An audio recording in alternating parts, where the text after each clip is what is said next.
If thread breaks are giving you headaches, then you are watching the right video, because today I'm going to share common reasons why thread breaks happen and how you can avoid them in the future.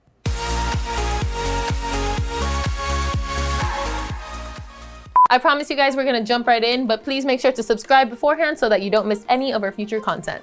Also, you're gonna wanna stay with us, because at the end of this video, I'm gonna tell you where you can get a free thread break troubleshooting guide that has helped me and thousands of other embroiderers get back up and running in no time.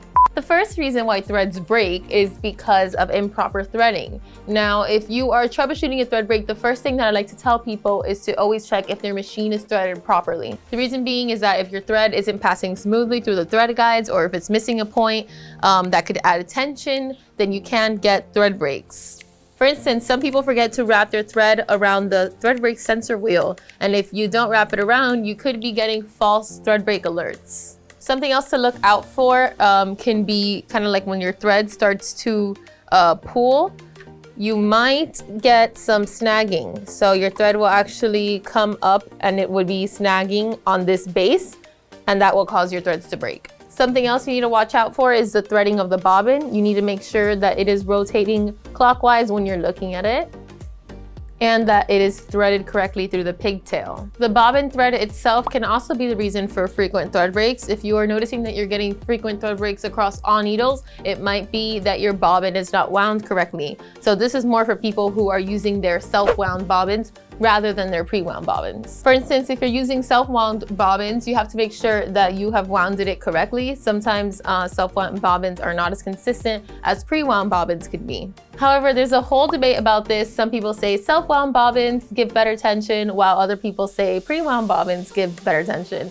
So it really depends on you and if you're able to self-wind your bobbins to give them that really good tension that does not give you any issues. Here at Ricoma, we like to use magnetic size L bobbins to make sure that we're getting nice, consistent tension throughout. Another reason why threads can break can also be because of your needle. So when your needle gets dull, or if you haven't changed it for a while, you might want to change it out, and that might fix your thread breaks. Something else that a lot of people can experience is actual burrs in the eye of the needle, and that can also cause your thread to shred. You can also get thread breaks if your needle is inserted properly. So you always have to make sure that the eye is facing forward and not slanted, and that the scarf of the needle, which is a little indent in the back, is facing toward the machine, so it's facing the back part. Another reason why threads can break can also be because of the threads themselves. Now, if the thread is damaged or old, it might start to break. So make sure that you're keeping it away from sunlight and heat, and that you're storing it at room temperature. Another reason why threads can break can also be because of your tensions. We know that if our tensions are too tight, then our threads can also break. So make sure that you have tested your tensions and that they're working properly. And in the resource I'm gonna give you guys, you're gonna find out how you can test your tensions. Another reason why you can also get thread breaks is because of burrs. And for those of you who don't know what that is, burrs means just like any little scratch in the metal parts that can cause your thread to shred.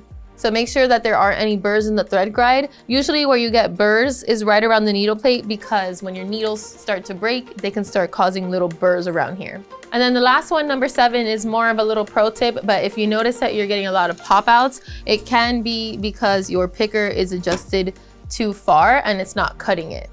So if you recently adjusted your picker, or if you had a tech adjust your picker, which is this little thing right here, make sure that that's not the reason why you're getting your pop-outs. Something else to keep in mind is that if you adjusted your picker because you were getting long tails of thread, but now you're getting pop-outs, you're kind of trading one thing for another, what you can do is actually just adjust this little Velcro bar in the back. And if enough of you are interested, we can make a video on how to adjust it to help avoid long tails of threads. All right, so I promised you guys I would give you the thread break guide. So I have linked it below. Make sure to download it so you can find out what the 4 different types of thread breaks are and what to do according to each break that you get. So I highly recommend downloading it. I have linked it below. So I really hope that you guys liked today's video, and if you did, please make sure to like and subscribe so that you don't miss any of our future content. And before you go, don't forget to join our Facebook group, Embroidery and Custom Apparel Mastery, so you can talk with me and thousands of other embroiderers about the industry. You can show off your knowledge, or you can ask any questions you have. So I highly recommend joining, and I'll see you guys there. Bye.